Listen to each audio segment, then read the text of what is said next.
Hello everyone, मैं professor Radha Tiwari GS college of commerce Wardha के e learning platform पे आप सभी का स्वागत करती हूँ। दोस्तों, हम हमारे कौशल विकास इस सब्जेक्ट के अंतर्गत आज देखने वाले हैं अभिप्रेरणा, माने मोटिवेशन क्या होता है और मोटिवेशन किस प्रकार से, मतलब मोटिवेशन के जो स्रोत है, अभिप्रेरणा के जो स्रोत है वो स्रोत कौन कौन से हो सकते हैं, प्रेरणा के प्रकार कौन कौन से हैं, इन सभी बातों का हमें आज यहाँ पे अध्ययन करना है। तो प्रेरणा का अगर हम शाब्दिक अर्थ देखें, अभिप्रेरणा या प्रेरणा भी उसे बोल सकते हैं मोटिवेशन के अंतर्गत, जो हम अंग्रेजी में मोटिवेशन जिसको कहते हैं। तो प्रेरणा के शाब्दिक अर्थ में अगर हम जाए और उस अर्थ का अगर बोध लेने की कोशिश करें तो प्रेरणा शब्द से हमें केवल एक चीज समझ आती है, जो है उत्तेजना। अब ये उत्तेजना क्या होगी? तो उत्तेजना ये है कि किसी भी काम को करने के लिए जो हमें अंदर से ऊर्जा मिलती है कि ना मुझे ये काम करना ही है, मेरे अलावा ये काम कोई नहीं कर सकता, या मैं ये काम को करके ही रहूंगी, ऐसी जो अंदरूनी हमें ताकत मिलती है, ये ताकत कहलाती है उत्तेजना। और उत्तेजना प्रेरक है प्रेरणा के लिए, मतलब उत्तेजना है तो हम प्रेरणा से वहां पे अपनी काम करवा सकते हैं या हम मोटिवेट खुद को रख सकते हैं। अगर हम अभिप्रेरणा का अर्थ समझने की कोशिश करें तो यहाँ पे हम ये बोल सकते हैं कि अभिप्रेरणा का हम अर्थ ये लगाएंगे कि जो उत्तेजना के कारण काम हो रहा है, किसी काम को करने के लिए अगर हमें मतलब वो काम ना करने की इच्छा होती है तो हम खुद के सामने एक एम रखते हैं, एक गोल रखते हैं कि हाँ मैं अगर ये काम कर लूंगी तो मुझे उसके रिवॉर्ड में कुछ अच्छा मिलेगा। तो ये सब चीजें अभिप्रेरणा के अंतर्गत आती है। मनोवैज्ञानिक अर्थ में प्रेरणा से हमारा अभिप्राय केवल आंतरिक उत्तेजनाओं से होता है जिन पर हमारा व्यवहार आधारित होता है। इन अर्थ में या इस अर्थ के आधार पे हम ये बोल सकते हैं कि प्रेरणा एक आंतरिक शक्ति है जो दिखाई देती नहीं है, लेकिन फिर भी काम करने के लिए इंसान को प्रेरित करते रहती है। अब जैसे अगर हम छात्रों की बात करें या छात्र जीवन की बात करें तो आपके सामने एक गोल है कि मैं, अब कुछ बिना गोल वाले भी हो सकते, लेकिन कुछ लोग तो ऐसे होंगे कि जिन्होंने अपना एक उद्देश्य सुनिश्चित किया हुआ है और उस उद्देश्य के आधार पे वो काम कर रहे हैं कि जैसे मैं बीकॉम कर लूंगी या कर लूंगा, उसके बाद मुझे बीकॉम के बाद बैंकिंग की एग्जाम देनी है, या जो भी आपने अपने एक क्या बोलते हैं उसको एम बोलेंगे, एक उद्देश्य बोलेंगे पढ़ाई का कि जो सुनिश्चित कर रखा है, तो फिर जो आपका भविष्य जैसा आप देखना चाह रहे हो, उस भविष्य को, जो आपका भविष्य का सपना है, उस सपने को हकीकत में बदलने के लिए आप जो दिन रात कोशिश करते हो और आपको आपके मन से आवाज आती है कि नहीं, अगर आपको अच्छे मार्क लाने हैं तो पढ़ाई करनी होगी, परीक्षा में अच्छे गुणों से पास होना है तो हमें रोज थोड़ा ना थोड़ा पढ़ना होगा, ये सब अंदर से आने वाली आवाज क्या है? तो यही दूसरा तीसरा कुछ न होते हुए प्रेरणा है, अभिप्रेरणा है, या जिसको हम मोटिवेशन कहते हैं वो है। तो फिर हम अभिप्रेरणा का अर्थ समझने के बाद कुछ शास्त्रज्ञों के आधार पे हम इसकी परिभाषाएं जानने की कोशिश करते हैं। तो सबसे पहला गुण, प्रोफेसर गुण के हिसाब से प्रेरणा कार्य को आरंभ करने तथा जारी रखने और नियमित करने की प्रक्रिया कहलाती है। मतलब प्रेरणा क्या है? तो किसी काम को करने की जो हमें अंदर से चाह निर्माण होती है, तो उस अंदर से काम करने के लिए जो चाह आई है, उसके बाद हमने कार्य आरंभ किया, फिर आरंभ करके उसको बीच में बंद ना कर दे, करके उसको सुचारू रूप से चालू रखने के लिए भी जो हमारे ऊपर शक्ति कार्यरत है वो प्रेरणा ही है, और उस नियमितता को बरकरार रख के अंत समय तक कार्य करते रहे, ये भी प्रेरणा का ही कार्य माना गया है। इसीलिए गुण कहते हैं कि प्रेरणा कार्य को आरंभ करने, जारी रखने और नियमित करने की एक प्रक्रिया मानी जाती है। उसके बाद अगर हम ब्लेयर, जोन्स और सिम्पसन की अगर हम यहाँ पे परिभाषा देखें तो उनका कहना है कि प्रेरणा एक प्रक्रिया है। अब प्रेरणा प्रक्रिया कैसे है? तो जिसमें सीखने वालों की आंतरिक शक्तियां या आवश्यकताएं उसके बाह्य वातावरण में विभिन्न लक्ष्यों की ओर निर्देशित हो जाती है। अब जैसे गुण के इसमें हमने देखा कि कार्य का आरंभ करना है, फिर उस आरंभ किए हुए काम में नियमितता रख के उसको आखिरी तक का काम पूरा होते तक ले जाना है। तो ये जो प्रक्रिया है, इसी को फिर हम देखें देखें तो ब्लेयर, जोन्स और सिम्पसन ने कहा है कि ये एक प्रक्रिया है, प्रेरणा।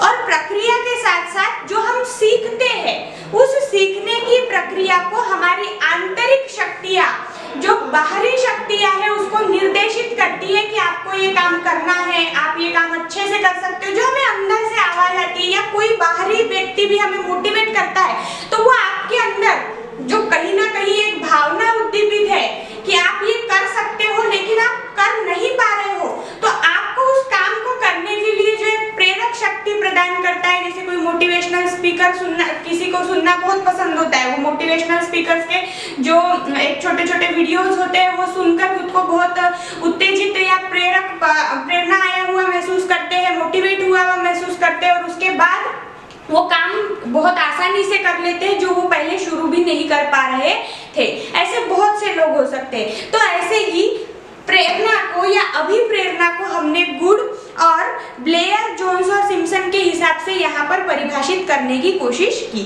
अब इन परिभाषाओं के आधार पे या अर्थ में जो हमने इतनी सारी जानकारी ली, इसके आधार पे हम क्या बोल सकते हैं कि प्रेरणा एक मनोवैज्ञानिक क्रिया है। सबसे पहले कि वो हमारे मन में, अब जैसे मैं बार बार बोल रही हूँ कि अंदरूनी आवाज, हमें अंदर से आवाज आती है कि आप ये करो, तो ये अंदरूनी आवाज क्या है? तो ये आपका मन। बहुत से लोग ऐसा बोलते हैं कि मेरे मन ने कहा मुझे कि तू ऐसा कर ले तो ये अच्छा हो जाएगा।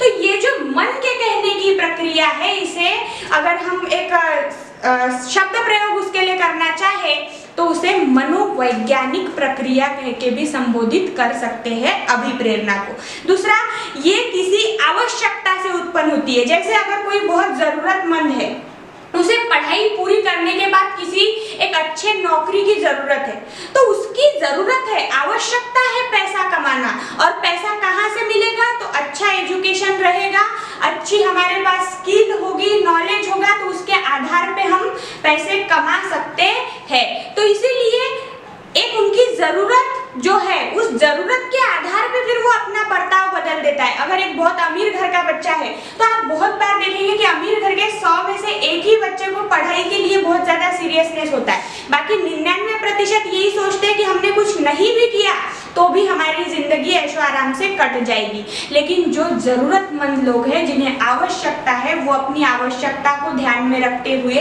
अपनी जरूरतों को पूरा करने वाला एकमात्र साधन पढ़ाई को मानते हैं और उस हिसाब से काम करते हैं। तो इस उदाहरण के आधार पे हम बोल सकते हैं कि प्रेरणा या अभिप्रेरणा आवश्यकता से निर्माण होती है। उसके बाद है, इससे किसी विशेष क्रिया को करने का संकेत मिलता है। मतलब ये काम मुझे करना चाहिए या करना है, तो क्या हुआ? वो काम को पूरा करने का एक आपको संकेत वहां पे मिलता है।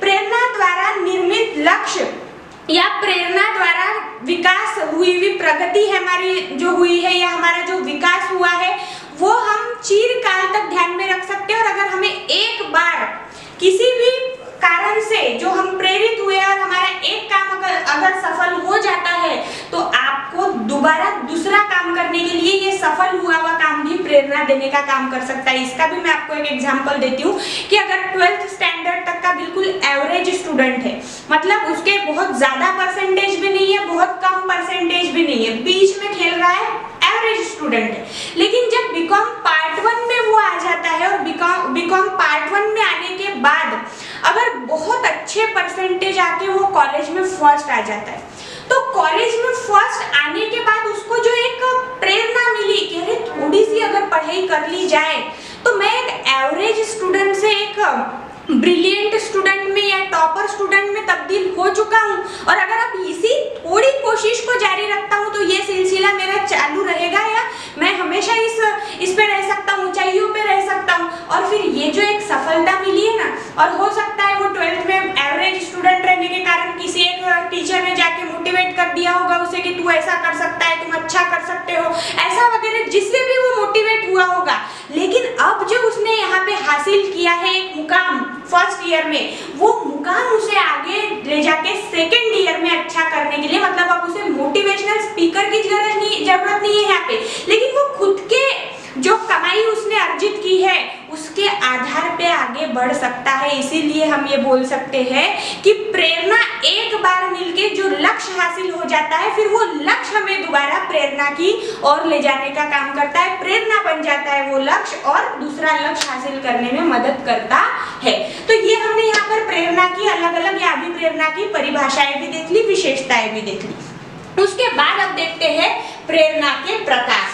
प्रेरणा के अगर प्रकार देखें तो सबसे पहला है सकारात्मक प्रेरणा और दूसरा है नकारात्मक प्रेरणा। अब ये सकारात्मक और नकारात्मक दो प्रकार की प्रेरणा क्यों बताई गई है? तो सकारात्मक प्रेरणा में हम ये देख सकते हैं कि जैसे किसी काम को करने के लिए आपको आपके मन से आवाज आए, ये एक सकारात्मक प्रेरणा है कि आप खुद को खुद की कैपेबिलिटीज याद दिला रहे हो कि मैं ये काम कर सकती हूँ और मैं ये काम करके रहूंगी। दूसरा ये हो सकता है कि किसी व्यक्ति द्वारा आपको बोला गया कि अरे तुम इतनी मतलब तुम्हारे अंदर क्षमताएं है कि जो तुम्हें खुद पता नहीं, तुम ये कर सकती हो या तुम ये कर सकते हो और तुम्हें ये काम करना ही चाहिए। फिर वो तुम्हें बड़े बड़े सपने दिखाएंगे कि तुम अगर अच्छे परसेंटेज से पास हो जाते हो, अच्छी तुम्हारे पास स्किल है, नॉलेज है, तो तुम्हें कोई भी कंपनी तुरंत जॉब दे देगी। फिर तुम्हें इतने से इतना मतलब अच्छा एक मोटी रकम बताएंगे आपको कि उतना आपकी सैलरी होगी। तो ये सब चीजें क्या है, कहीं ना कहीं आपको एक सकारात्मक भाव आपके अंदर वहां पे ट्रांसफर किया जा रहा है कि आप एक काम को पूरा करें, एक अच्छी शिक्षा प्रणाली का आप घटक बन सके और उस घटक बनने के बाद आप एक अच्छे जगह पर कार्यरत हो सके। इसके लिए आपको वहां पे मोटिवेट किया जाता है, प्रेरित किया जाता है। तो ये सभी बातें जो है ये आती है सकारात्मक प्रेरणा में। और सकारात्मक प्रेरणा क्या होगी कि जहां हम खुद या किसी व्यक्ति के आधार पे हम यहाँ पर तैयार होते हैं काम को करने की, हमें एक पॉजिटिव वाइब्स मिलती है, पॉजिटिव यहाँ पे प्रेरणा मिलती है, पॉजिटिव मोटिवेशन मिलता है और हम उसके आधार पे काम करते हैं। फिर नकारात्मक प्रेरणा क्या होगी? तो नकारात्मक प्रेरणा इससे बिल्कुल विरुद्ध होगी। कैसे? कि इसमें क्या होगा कि जहाँ कोई एक व्यक्ति है जो आपके बारे में अच्छा सोचता है, मतलब वो आपका दुश्मन ही है ऐसा जरूरी नहीं है, या आपका मतलब आपको क्रिटिसाइज करने के लिए ही वो बोल रहा है ऐसा भी नहीं है। कोई हो सकता है जो आपके बारे में अच्छा सोचता है, लेकिन आप अगर वो अच्छे भाषा में बोलेगा, आपसे सकारात्मक इसमें बताएगा, तो आपको उस चीज की उतनी महत्व नहीं रहेगा, ऐसा भी हो सकता है। तो वो आपको उल्टे भाषा में समझाने की जरूरत महसूस करता है और आपको नकारात्मक प्रेरणा देता है। फिर वो नकारात्मक प्रेरणा में वो ऐसा भी कह सकता है कि ये काम तुम्हारे बस का ही नहीं है, तुम तो कभी नहीं कर सकते ये काम, और अगर कर सकते हो तो करके दिखाओ, लग गई शर्त तुम्हारी और मेरी। और फिर ये बात आपको ऐसी चुभ जाती है कि उन्होंने ऐसे कैसे चार लोगों में कह दिया कि ये काम मैं कर ही नहीं सकती या कर ही नहीं सकता, और आप उस नकारात्मक बात को भी एक मोटिवेशन के रूप में लेते हो, एक प्रेरणा के रूप में लेते हो, और उस तुम कर ही नहीं सकती को मैं ही कर सकती हूँ में तब्दील करने के लिए आप कार्यरत हो जाते हो। लेकिन यहाँ पर जो आपको प्रेरणा दी गई शुरुआत में वो कैसी थी? नकारात्मक थी। उन्होंने तो आपको कहा था आगे वाले व्यक्ति ने कि तुम कर ही नहीं सकते, लेकिन आप कर ही नहीं सकते को कर सकते हो में बदलाव करने के लिए काम करते हो, इसीलिए इसे नकारात्मक रूप की प्रेरणा कहा जाता है। अब अभिप्रेरणा के स्रोत हम देखेंगे। अभिप्रेरणा के प्रकार आपको समझ आ गए, सकारात्मक और नकारात्मक। उसके बाद है अभिप्रेरणा के स्रोत। अब अभिप्रेरणा के अगर स्रोत हम देखें तो सबसे पहला है आवश्यकता। तो विशेषताओं को समझाते हुए या परिभाषाओं में ही मैंने जो आपको 3-4 पॉइंट बताए वो विशेषता थी। तो उन विशेषताओं को समझाते हुए मैंने कहा कि अभिप्रेरणा आवश्यकता से या जरूरत से निर्माण होती है। तो इसीलिए अभिप्रेरणा का सबसे पहला स्रोत माना गया है आवश्यकता, आपकी जरूरत। आवश्यकता प्राणी में किसी कमी की पूर्ति का द्योतक होती है। प्राणी के शरीर में अगर पानी की कमी की पूर्ति के लिए पानी की आवश्यकता का अनुभव होता है, अगर हमें भूख लगती है तो उसके लिए हमें भोजन चाहिए, खाना चाहिए, इस चीज का हमें अनुभव होता है। तो ये क्या है? हमारी जरूरत है, हमारी आवश्यकता है। अगर बहुत तेज बारिश हो रही है तो आपको उस समय आश्रय का, हमारे निवास स्थान का महत्व महसूस होगा कि देखिए कि जिनके पास घर ही नहीं है उस समय उन लोगों पे मतलब ऐसी कंडीशन आ जाती है कि वो कहीं ऐसी जगह ढूंढते हैं कि जहाँ पे छुप कर रह सके या अपना पानी से बचाव कर सके, बारिश से बचाव कर सके। मतलब हर और उस समय उनके मन में क्या आता होगा कि हमें सबसे पहले जरूरत है एक आश्रय स्थान की, एक निवास स्थान की। अगर कर सकते हैं वो कोशिश, बना सकते हैं तो ठीक है, नहीं तो उस पर वो उपाय ढूंढ लेते हैं कि जैसे कहीं छुप जाना, कुछ कर लेना। लेकिन जो लोग सक्षम है वो अपनी जरूरत के आधार पे चीजें बनाना या खरीदना शुरू करते हैं या इकट्ठी करना शुरू करते हैं। इसमें सबसे पहला उदाहरण हम पानी का ले सकते हैं, खाने का ले सकते हैं। अगर हम जैसे मिडिल क्लास लोग हैं तो जिस चीज की जरूरत हमें निर्माण हो रही है उस चीज की आवश्यकता के आधार पे हम चीजों को खरीदने की वहां पे सोच रखते हैं। तो ये सब चीजें क्या है कि अभिप्रेरणा हमें कहाँ से मिलती है? आवश्यकता से मिलती है। जैसे एक मिडिल क्लास अगर परिवार है, उस घर में बच्चे के पढ़ाई के लिए लैपटॉप की जरूरत है, मतलब आवश्यकता वहां पे निर्माण हुई, लेकिन उनकी जो आर्थिक स्थिति है वो भी उतनी सुदृढ़ नहीं है। लेकिन अपनी आर्थिक स्थिति को दरकिनार करके उसमें से भी बूंद बूंद बचा के, थोड़े थोड़े पैसे बचा के हम अपनी अभिप्रेरणा एक निर्माण करते हैं कि नहीं, हम फिर भी पैसा बचा लेंगे और अपने घर में लैपटॉप जरूर खरीदेंगे। मतलब अपनी आवश्यकता के हिसाब से प्रेरित होके उस आवश्यकता को पूरा करने के लिए एक इंसान कार्य करता है। उसके बाद है अंतर्नोद या चालक, जिसको कहा गया है, अंग्रेजी में उसे ड्राइव कहा है। अब ये क्या है? तो जैसे आवश्यकता प्राणी के अंदर तनाव पैदा कर देती है। अब हमारा लैपटॉप वाला एग्जांपल ले लो कि अब हमें लैपटॉप की जरूरत है, पर फिलहाल एक ही समय में पूरे पैसे पेड करके हम लैपटॉप खरीदने की हमारी क्षमता नहीं है, तो एक तनाव आ गया कि मैं ये नहीं कर सकती, मैं वो नहीं कर सकती। तो यह तनाव जिस रूप में अनुभव किया जाता है उस रूप को कहते हैं चालक, ड्राइव। अब उसका उदाहरण भी मैं आपको देती हूँ कि जैसे भोजन की आवश्यकता होने पर भूख लगना, मतलब भोजन की आवश्यकता है तो आपने उसको नाम दिया, हमें भूख लगी है। पानी की आवश्यकता होने पर प्यास लगना। तो ये जो भूख, प्यास, लैपटॉप की जरूरत, घर की जरूरत, ये सब क्या है? घर, लैपटॉप, भूख, प्यास, मतलब ये सब चीजें दर्शाने वाली जो बातें है ये है चालक, ये ड्राइव है, ये अंतर्नोद है जो आपको महसूस करवाता है कि आपको क्या करना चाहिए। जैसे आवश्यकता पानी की है, प्यास मिटाने के लिए पानी की आवश्यकता है, लेकिन उस आवश्यकता को चालक क्या है कि पानी है, प्यास है, तो उस चालक को पूरा करने के लिए, पाने के लिए हम कार्य करते हैं। तो ये दूसरा है चालक या अंतर्नोद। उसके बाद है प्रोत्साहन। अब ये जो सकारात्मक या नकारात्मक में जो बातें मैंने बताई, क्या ये प्रोत्साहन में नहीं आएगी? तो बेशक आएगी, क्योंकि प्रोत्साहन क्या है? तो किसी काम को करने के लिए दी गई ऊर्जा या उत्तेजना जो आपको किसी व्यक्ति के द्वारा पॉजिटिव वे में मिल सकती है, मतलब सकारात्मक रूप में मिल सकती है, या किसी व्यक्ति के द्वारा आपको नकारात्मक रूप में भी वो मिल सकती है। तो ये कहलाती है प्रोत्साहन, किसी काम को करने के लिए आपको दिया गया प्रोत्साहन। उसके बाद जो है प्रेरक। अब ये प्रेरक क्या है? तो जो प्रेरक शब्द यहाँ पे उपयोग में लाया गया है ये बड़ा व्यापक शब्द है विद्यार्थी मित्रों। अब ये व्यापक कैसा है? तो प्रेरक में ये जो हमने ऊपर जितनी चीजें सीखी है या शब्दों का ज्ञान लिया है ये सभी प्रेरक में आते हैं। मतलब प्रेरक में, या प्रेरक जिसको हम बोल सकते हैं वो एक उद्दीपन भी हो सकता है, प्रोत्साहन भी हो सकता है, चालक भी हो सकता है, या आवश्यकता आ जाने पर जब हम उस आवश्यकता को पूरा करने के लिए जो एक काम करना शुरू करते हैं वो सभी प्रेरक के अंतर्गत आते हैं। प्रेरकों में विभिन्न स्वरूप, प्रेरकों के विभिन्न स्वरूप है और इनको विभिन्न नामों से भी पुकारा जाता है, जैसे कि आवश्यकताएं, इच्छाएं, तनाव, स्वाभाविक स्थितियां, निर्धारित प्रकृतियां, अभिरुचियां, रुचियां और स्थायी उद्दीपक आदि सभी बातें प्रेरक कहलाती है। अब इसमें कुछ शब्द आए हैं वो भी आपको बताती हूँ मैं, कि जैसे अभिरुचि या यहाँ पे कहा गया है रुचि। तो अभिरुचि से पहले हम रुचि समझेंगे कि रुचि प्रेरक कैसे हो सकती है।